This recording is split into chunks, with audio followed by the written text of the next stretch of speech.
Welcome to Global Voices, the podcast where we bring world leaders, thinkers, and changemakers into conversation on the most pressing issues of our time. I'm your host, Amir. Today, we're diving into one of the longest standing and most complex geopolitical issues in South Asia, Kashmir.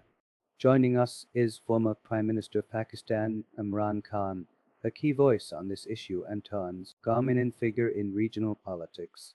Mr. Khan, welcome to the podcast. Thank you, Ami. It's a pleasure to be here.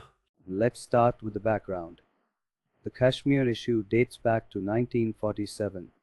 For those who may not be familiar, can you summarize how this conflict began? Certainly, when British India was partitioned into India and Pakistan, the princely states were given the choice to join either country.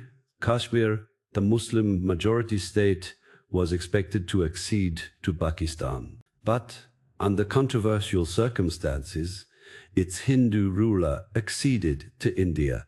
That led to the first war between India and so Pakistan, and eventually the UN called for a plebiscite to let the people decide their future.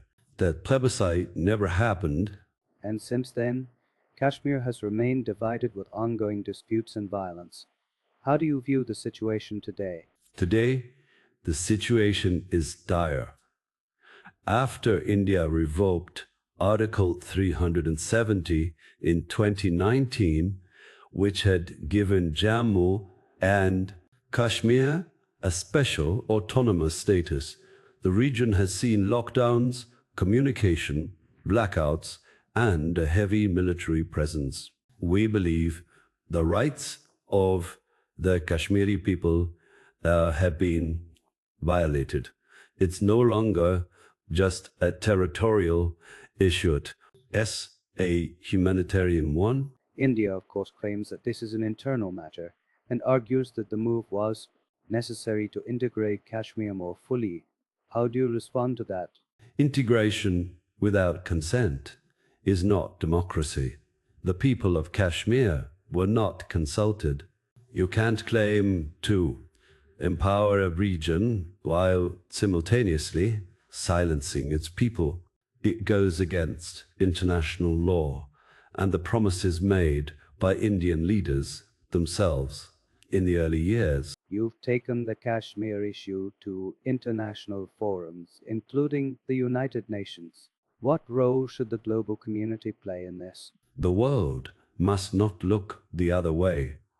The UN has a responsibility to implement its own resolutions. Major powers, especially those who advocate for human rights and democracy, should hold India accountable and push for dialogue. To have always advocated for peace and bilateral resolution. Critics would say both India and Pakistan have used Kashmir for political leverage. What's your response to that? If that were true, we wouldn't have consistently called for dialogue. Pakistan is ready to talk anytime, anywhere. But dialogue cannot happen when one side refuses to even acknowledge there's a dispute. The Kashmiri people should be at the center of this conversation. Let's talk about the human cost. You've spoken emotionally about the plight of Kashmiris. What have you heard or seen that has stayed with you? There are countless stories, families torn apart, young people blinded by pellet guns, journalists silenced. I met refugees who had to flee their homes, people who haven't spoken to loved ones in years because of communication bans. This isn't just about borders, it's about basic dignity. And what message would you give to the youth of Kashmir? Stay resilient. You are not forgotten, your struggle is for justice, and the world will hear your voice. To the youth in both Pakistan and India, I say, peace is possible, but it must be based on truth, justice, and mutual respect. Mr. Khan, thank you for joining us today and sharing your insights. The Kashmir issue remains deeply complex and emotional, and conversations like this help us understand it better. Thank you, Amir. We must keep the conversation going for the sake of peace and humanity. That was Imran Khan, former Prime Minister of Pakistan, offering his perspective on the Kashmir issue.